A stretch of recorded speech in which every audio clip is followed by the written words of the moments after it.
Hello Philippines and hello world! Another day, another vlog. Pagkatapos nga na aking maghapong pagkatrabaho, nandito na ako sa palengke para bumili ng mauulam namin ni Maro. Kahapon nga habang kumakain kami, nag-request siya ng ulam namin para ngayon. Nagdalawang isip nga ako paano napakadaming gagawin, nakakaloka.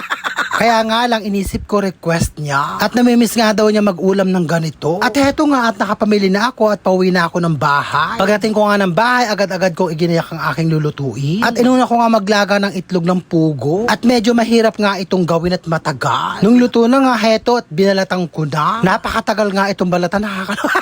Mabuti na nga lang at maganda ang aking pagkakaluto. Kaya buo-buo siya, walang palpak, nakakaloka.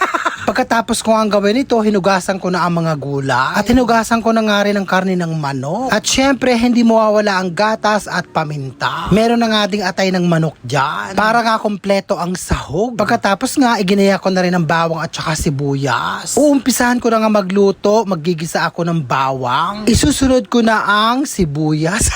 At syempre, halu-haluin muna natin hanggang sa maluto. Pagkatapos nga, lalagyan ko na ng patis. Dito pa lang sa parte na ito, napakabango na. Humahalimuyak nga hanggang sa labas. Pagkatapos nga, ilalagay ko na ang paminta. Syempre, hindi mawawala ang vetchin. Nung okay na nga, ilalagay ko na ang manok para isang kutsa ng bonggang-bongga. Kailangan nga itong lutong-luto para masarap. Pagkatapos nga neto, tatakpan ko naman siya hanggang sa mawala ang tubig. Halu-haluin pa natin ang bonggang-bongga hanggang sa lumapot ang sabaw. Nilagay ko na nga ang atay. Halu-haluin pa natin hanggang sa maluto. Sasangkutsa pa natin ang bonggang-bongga. Nung tuyo na nga, nilagyan ko ulit ng konting tubig. Pakukuluan hanggang sa lumambot pa ng bonggang-bongga. Siyempre, tatakpan.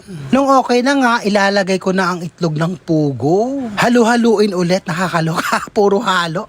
Siyempre, para maluto ng bonggang-bongga. Habang nagluluto nga ako dito, gutom na ang lola nyo, nakakaloka. At heto nga, at okay na. Ilalagay ko na ang evaporada. At siyempre, walang tatalo sa Alaska, charot.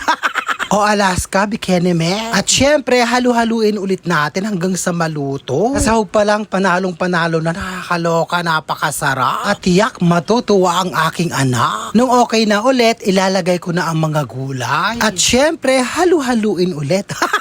Para pantay ang pagkakaluto. Maalala ko, napakatagal ko nang hindi nagluluto ng ganito. Mainam ngayon, may gulay ang ulam namin. Tatakpan natin ng 1 minuto lang para hindi malusak ang gulay kapag matagal. At heto nga at medyo okay na siya. I-off ko na nga ang kalan at tatakpan. So heto nga at luto na ang aking espesyal na chapsuy na request ng aking anak. So paano yan? Hanggang sa muli, I love you all and